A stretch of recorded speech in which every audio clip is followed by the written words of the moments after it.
For more on the federal government's plan to reduce road crashes by improving road safety by 2030, we are joined by Billingsley, the Executive Director, FIA Foundation, as well as Shehu Mohammed, the Corps Marshal of the Federal Road Safety Corps. Thank you, gentlemen, for joining us on the news tonight. Corps Marshal, congratulations on reviving the lecture series after 8 years. But my first question goes to Mr. Billingsley tonight. Globally, we're talking about 1.35 million people killed on roads every year. 500 children every day. We've just had the statistics in Nigeria from the Corps Marshal. 6,000 killed annually on the roads. The target is to halve this by 2030. That's in another 5 years. Genuinely, Mr. Billingsley, is that even possible? How are we doing so far? It is possible, but I think it's difficult. I think we need to face up to the challenges. Globally, we have this target of 50% reduction by 2030. Many of us, when it was agreed, thought that it was more totemic than realistic, and I think events are proving us right, but we thought it was worth being ambitious and pushing. And a lot of countries are pushing, and Nigeria is one of them.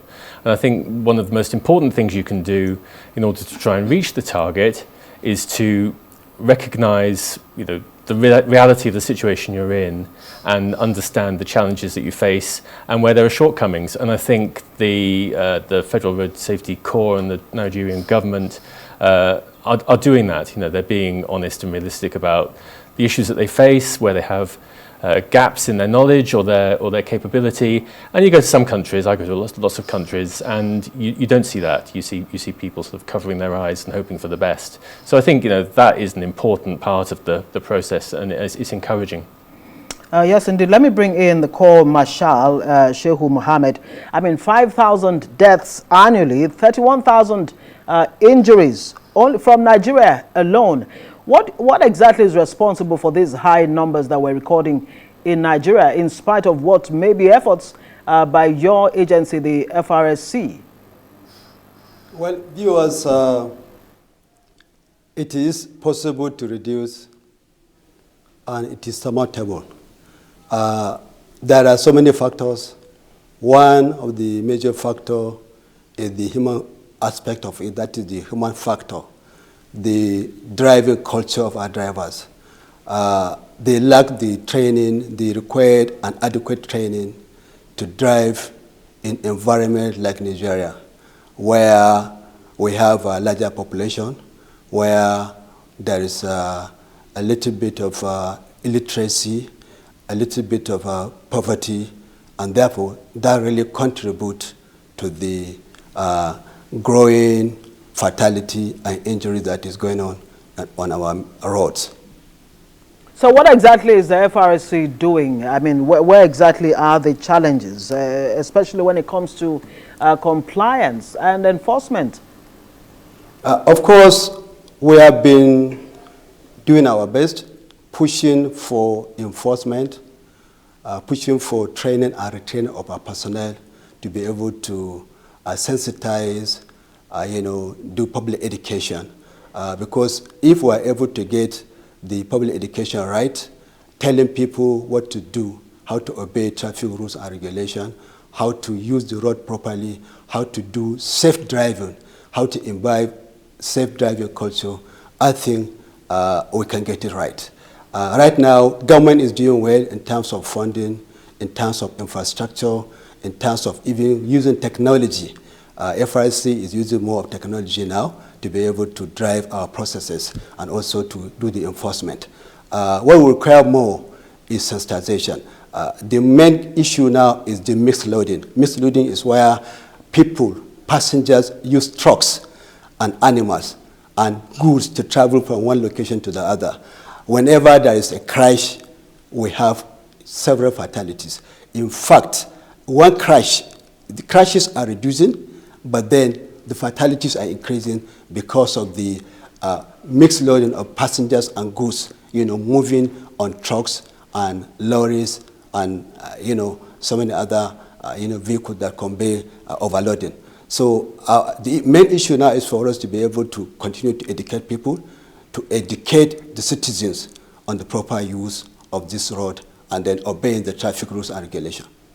Okay, Mr. Billingsley, when you say proper use of the road, I mean, we have so many slogans in Nigeria that we have tried to use, arrive alive, speed kills, you know, but what have you seen working with international partners, including Nigeria, when it comes to proper usage of the roads and, you know, the factors that are even responsible for this high number of deaths?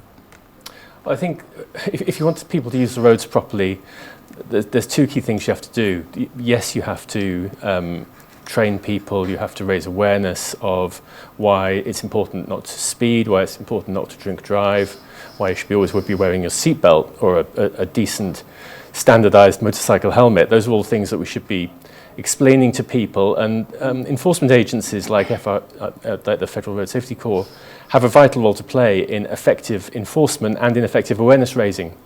But I think it's also really important to look at the road that people are driving on, and we think that no crash should be a death sentence, and that people should not get into the situation, ideally, where they are driving at a speed or meeting another vehicle at a speed where people are dying or being seriously injured. And there are things you can do in terms of design of highways and separation, or in urban areas in terms of reducing speed limits, not just with policemen on corners and signage, but also with design, road humps, chicanes, separation. There's all sorts of things that you can do and that people are doing all around the world, which are reducing deaths and injuries. And we find that if you reduce the speed limit by 10 kilometers an hour, then you tend to see around a 20% reduction in fatalities and serious injuries. So right there you have a silver bullet that is proven that you can be using, and we just need the political will and, you know, the societal will to make it happen.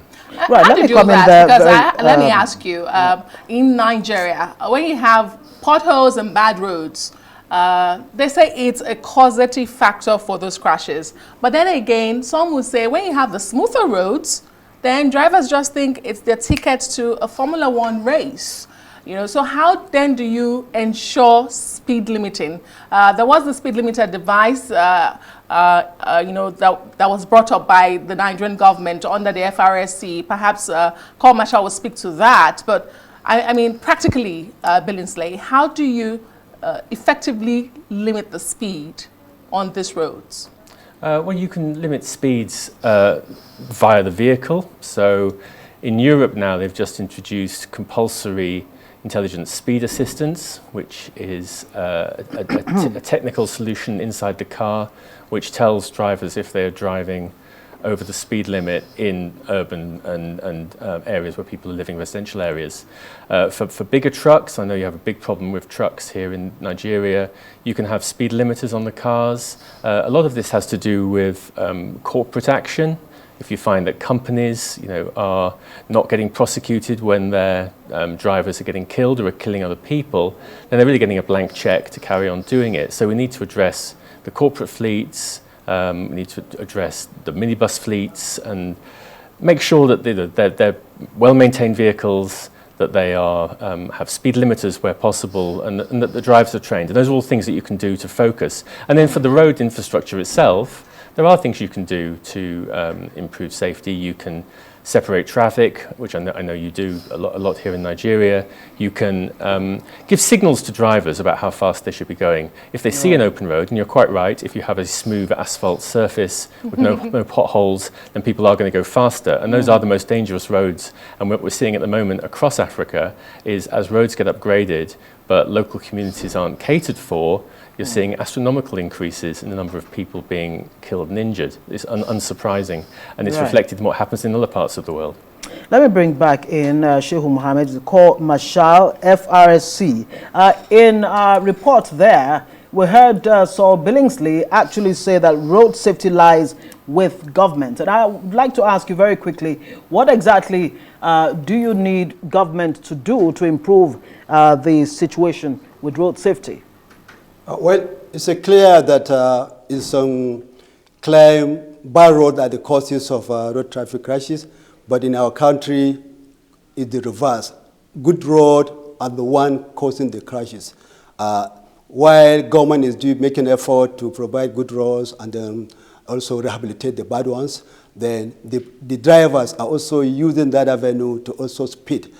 From the FRC database on crashes, it showed that more than 70% of the causes of crashes is by speed.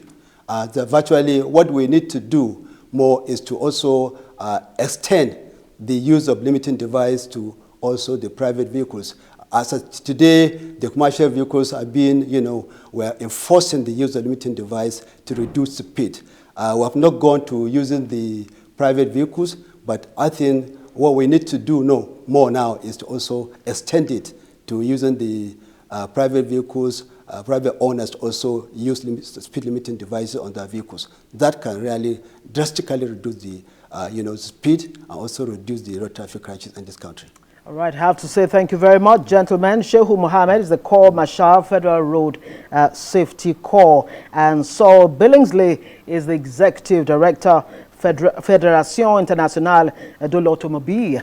Thank you very much for joining us on News 9.